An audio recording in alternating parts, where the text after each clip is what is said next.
Well, happy 2020, everybody. We're about to close the books on this one. I am here in beautiful Boone, North Carolina, about to whip up one of my favorite camping recipes.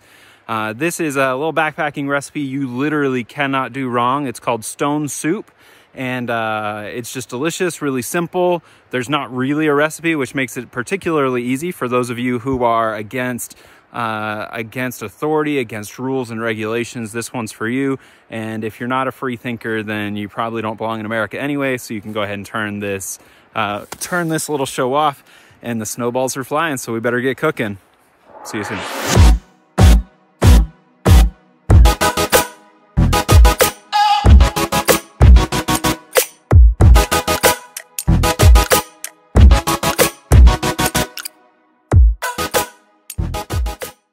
All right, so we've got this stone soup we're going to be making today. I want to tell you about the background of stone soup. It's actually a kid's book that I used to love.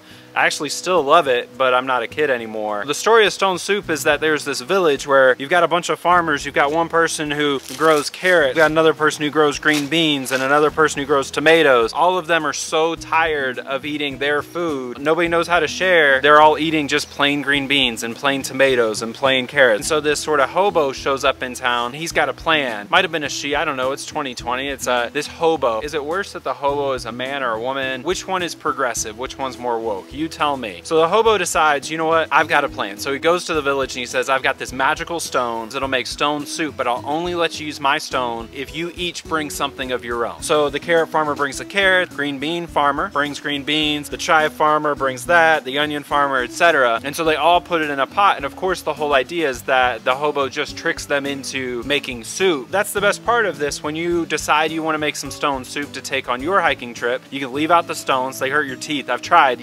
You just can't cook the crunchiness out of a good rock. So just leave the rock out unless you have a smelter, in which case you probably aren't making dinner anyway. Put in whatever you want and then this will be good. The only thing you really need to know is the cooking times for different items, or roughly what they are. So carrots here, these are going to take longer to cook, for instance, than my chives are going to cook. So I'm going to put them in the order, the stuff that's going to take the longest to cook. The last tip I want to add here are these little guys. So you can get bouillon cubes, or you can get these little puppies here. They're really tasty. It's basically just a bouillon pouch. You can get them offline. You know the drill. It's 2020. If I have to tell you where to buy groceries, then you probably are not an adult and maybe should not be watching videos about hiking and should be watching videos about getting your damn life together. So here are the ingredients we have. I want to walk through that. Then we're going to crank up the jet boil here. I've got some carrots and green beans I've mentioned already, some freeze-dried garlic, some red beans here. I've got some tomatoes, some crushed red pepper, dried tomatoes. These are a really nice touch for anything. I got these from the farmer's market in Atlanta. If you live in Atlanta, go hit that up. If you don't, find a farmer's market. You could do it. I believe in you. Got some dried onions as well. We're kind of going nuts on the onions, which is nice. A little bit of freeze-dried chives. This one is a really nice one to know. Granulated red bell pepper. Get a bag of it. You can find it somewhere.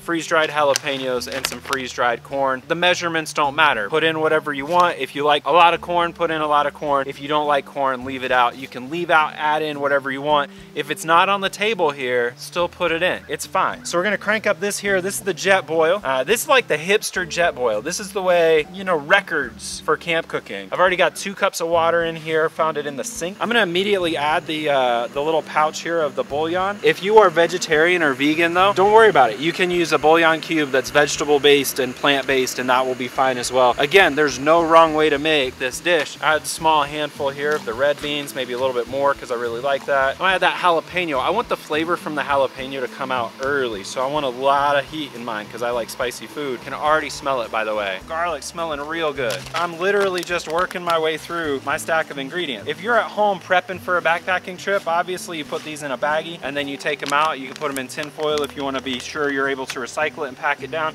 Really doesn't matter how you do it as long as you recycle. Take care of leave no trace principles. And as long as you do that, you're gonna be in really good shape here. Adding some green beans there, a little bit of corn, a little bit of that kern. I'm gonna leave out the crushed red pepper. I'm gonna save that for a little bit later. Adding a good bit of onion. You never have too much onion, that's a rule. It's actually part of the Geneva Convention. I don't know what I'm saying here, I don't know. Those are just the chives. This is a whole wheat couscous. When I'm choosing pastas to put in my dishes though, I always choose something that's small. And the whole idea here is if you're trying to save fuel on a longer backpacking trip. Now when we go to add the couscous, here's the thing. We put in 2 cups of water, so you don't wanna to go above half of that in terms of couscous. So if you're on a longer trip and you're anticipating a high energy demand, you might put in a full cup of couscous, but I don't recommend that. I recommend about half a cup or about 2 of my hands full. It's at a pretty nice little simmer. I love that steam coming off of it. Couscous isn't gonna take very long to cook. I imagine it's probably gonna take about 3 or 4 minutes. I would tell you an exact time, but times vary based on elevation. And if you're backpacking, then chances are good you're gonna be at a higher elevation than I am right now. So say I'm in the Rocky Mountains cooking this at 11,000 feet in the San Juans. Say Zach's cook time, if he's cooking it in the Everglades on a fishing trip. So, you know, you just kind of got to play it by ear and keep tasting it. My mouth is watering. I'm ready for this. It's going to be real good. Come on in here and get this. This is starting to look really good. You'll start to see the couscous. You'll actually see it when it gets to the point that it's starting to thicken up, coming together really, really nicely there. Ah, just burnt the piss out of my hand right there. See that? Ouch. Probably need to stop this tape so I can go to the hospital. I think it might be critical. I don't know yet. Well, there we are. We're finished here. We turned off the cameras and let the couscous cook for about another 2 or 3 minutes. Again, you're gonna see this thicken up pretty good.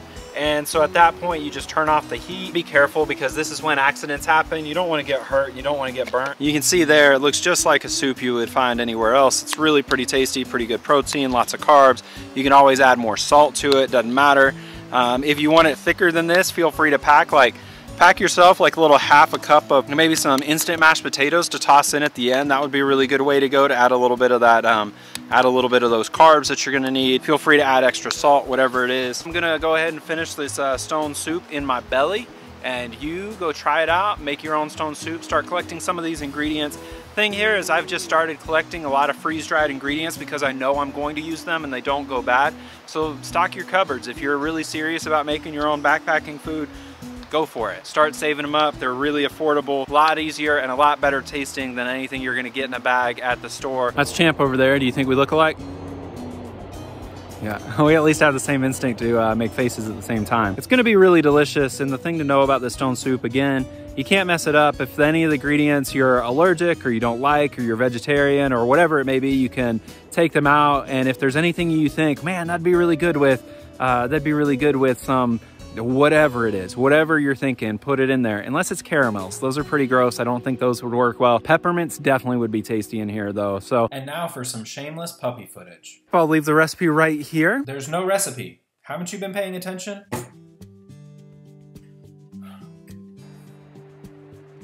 And send me a message. Let me know how things turned out for your stone soup. Remember, if you're backpacking, just toss this all in a bag and then take it out with you and set it up in camp. It doesn't matter how you do it. It's going to turn out great. It's going to be pretty tasty. If you're still watching at this point, I'm hoping you'll like and subscribe. Help me out as I'm trying to build this channel. And I look forward to seeing you all in the next installment when we make something even better. So stick around. I'll see you soon.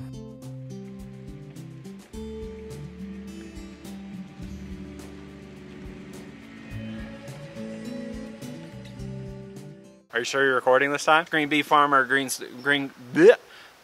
bean farmer.